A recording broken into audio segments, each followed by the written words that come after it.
Monza. 1-0 victory means nothing in the end. They will still go home. They have 4 points. Serbia bottom of the table on 1 point. Joey, sum up how you feel after that. You've beaten Brazil, but you're going home. I'm coming home, I'm coming home.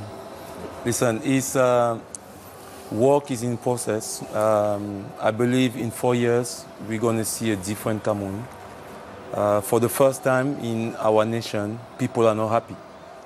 Before you go in the World Cup, you play 3 games, you get back, and they celebrate you. Now they felt that there is something missing. We could have doing better, but I think also that losing, grow, and winning is progression. You'll celebrate this win, though. Of course, we have to, because also all the drama before the game, and for Rigobert's song and Eto'o, it was vital to win this game. It was, because I'm telling you now, it wasn't easy for them. People didn't really like the decision about Onana, and everyone thought that Brazil gonna hammer us, including those two gentlemen. And Pasa was very good tonight in goal. Oh, it was a passy show. Like I say, little light, I'm gonna let it shine, and he did it. He did it. I'm so pleased. I'm so pleased for him, because at start he didn't even know he gonna even play 1 minute in the World Cup, and then to step in and have the impact he had.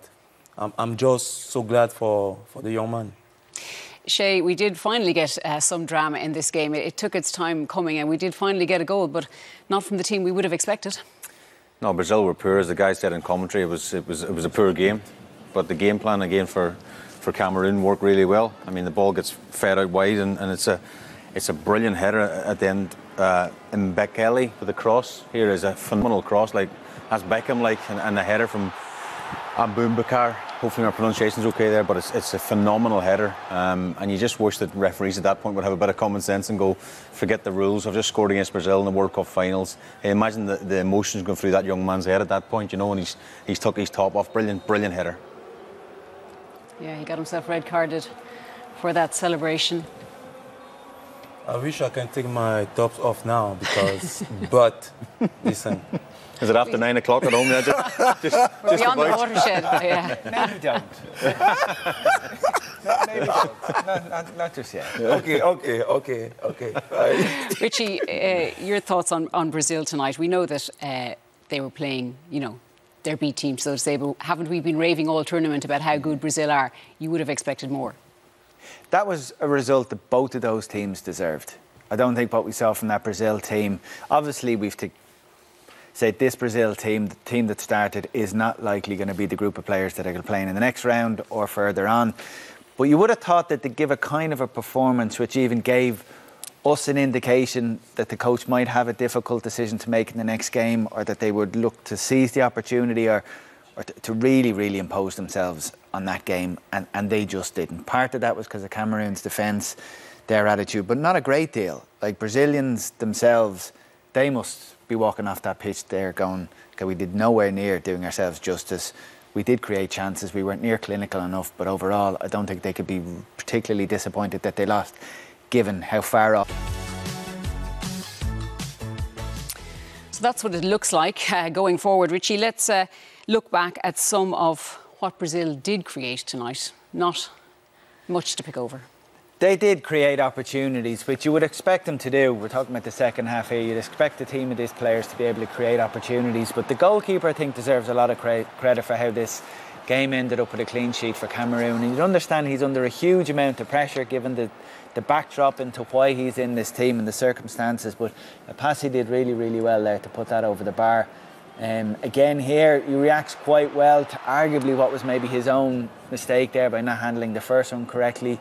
This is clever defending, or decent defending here. Defender puts his body in the line and deflects the shot out wide. But I don't think the Brazilians can claim that there was really clear-cut opportunities. This is the best one, you think? A Brazilian striker with the ball at his feet in the box, clean shot on goal and puts it wide like that. That's disappointing.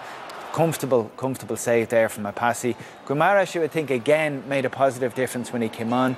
He did that in the last game as well, just couldn't get this down quick enough after a chest down from Marquinhos. So nearly moments, could have gone in on another day, but overall the performance that they gave just wasn't near what those players are capable of doing. Joey, let's take a look at some of the opportunities that Cameroon had before that injury time winner did go in.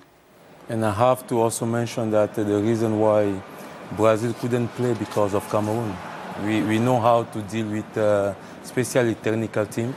Abubakar was at it. The few chances we have, I think the way we set up, it was more about stopping them having those chances. And I love these skills, like sending Daniel Vez, Shea friends to the market. He made my day. You just go buy something, a cup of, I don't know, go somewhere. And I just love the way the enthusiasm, the player. I say again, listen, we are building a team to win a World Cup. And I guarantee you we will. Because when you see Cameroonian not be happy about something, you understand that the mindset have really shifted. And I love it. It doesn't matter the critics, but it's better to have those critics than to be celebrated because you just play 3 games in the World Cup. You know, Brazil first in the world. It was first against 43rd tonight, to put it in context. Now you are hurting me. That's not... it's difficult. In Joseph's defence, he was talking off air about this is a perfect game plan. They're going to slow the Brazilians down, limit their chances, and we will score. I'll give him that credit. He said we will score, and we thought it was. Give me the credit. No, I'm trying to give you some. But we thought it was good. It wasn't going to be a goal because it was a poor game. But he said the way they played, slowing it down, whatever it is, and the game plan worked a treat, didn't it? They scored a late goal and obviously needed our game to go for them, which didn't happen. But you know, they played well, Cameroon. Thank you. All right, Joseph. Shay, lots of Brazilian players, given the changes tonight, you know, were looking to shine, have an opportunity. Anthony was among those, but it was a mixed obviously bag. A lot of Man United fans at home watching the TV as well. You know, what kind of player have they signed? We'll see bits of them. And as we said, there's offensive players on show tonight. Maybe they wouldn't normally start for Brazil. And this is the very start again. Brilliant flick, and it's a a yellow card from Tolo, the fullback. After that, you only say give the ball to Anthony every single time. Get it as fullback. Get an Oriol a chance of getting him sent off. I think that's a decent ball into the box from Anthony, but we see lots of this even at Man United as well, step overs, and then there's nothing at the end of it. So you just need to look at him and go, can you do more? Do you have to flick and trick it, or can you bring that end product? We've seen a couple of goals this season, of course, in the Premier League, but again, this is maybe going wide. Keeper couldn't take a chance with it, and I think it's an opportunity wasted, if I'm being honest. You know, he done bits, but not enough for Titi to go. You know, we look at this sort of spinning round, like maybe Dancing with the Stars would be a better show on a Saturday night for him, perhaps on that, you know. But if he's doing the flicks and tricks, I don't mind. But if there's an end product, a goal or an assist or something, then you get a bit more excited. And we see there's a challenge from the Cameroon player, but he's rolling around like, you know, he's looking for foul play. But it's a frustrating night, let's put it that way. He just frustrates you at times because you know there's a talented player in there, but I just want a wee bit more of him. But to be fair, you have to be very close and aggressive against that kind of player. If you are not, he's going to be full of confidence and you don't know how things will go. Thinking Brazil tonight, obviously not great, but do they care because they've got a game against Korea coming up on Monday? No, I think Brazil won't read too much into the result at all or the performance, particularly because it gives them the opportunity to bring so many key players back into the side. Usually, if that was your first choice team playing in a game of consequence, you'd be concerned with the performance, but they'll just bring in Casemiro, Paqueta, Richarlison, Vinicius Junior. There's a question mark over Neymar's fitness. I think that's we've had no time frame for that at all, that's the thing that will be their biggest concern. But in a tournament where you've only 2 recovery days, tomorrow and Sunday, and then playing Monday, their use of the squad tonight, I think, will really stand to them. Shay, what are you thinking when you look at that last 16 lineup? Well, they're all interesting now. It gets the people at home watching me going, oh, this is where really the World Cup kicks off, because there's no room for error, should we say, for any team. I suppose England, because a lot of the people at home will have their special players from the Premier League playing for the England game on Sunday night against Cameroon. Looking forward to that game. Australia tomorrow done brilliant to get to this stage, but I think Argentina probably tomorrow will have a bit too much for them. As I say, it's an exciting part of the World Cup. I'm looking forward to the next few days. Joey, what are your thoughts? Unfortunately, you won't have Cameroon to shout on. You cannot predict, because when it comes to last 16, anything is possible. And the thing also is that every team knows one goal is enough to win. Now, one goal, because that's exactly what they're going to try to do. Especially the small country, they will not go for crazy attack. They will just try to score and shut everything down. And I think we're going to have a lot of surprise. You think that, Richie, or has your view on your ultimate winner been changed?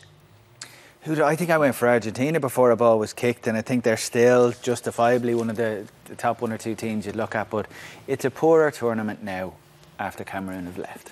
Oh, thank you. Isn't it? Oh, yeah. That's nice, isn't it? Thank you. You were waiting all night for a nice say that's nice? What you say that's nice nice? to finish on a high, isn't it? Thank you. I appreciate that. Well, you did get to finish. Better. You did get to finish with a win over Brazil, Joey. So we hope you will enjoy that.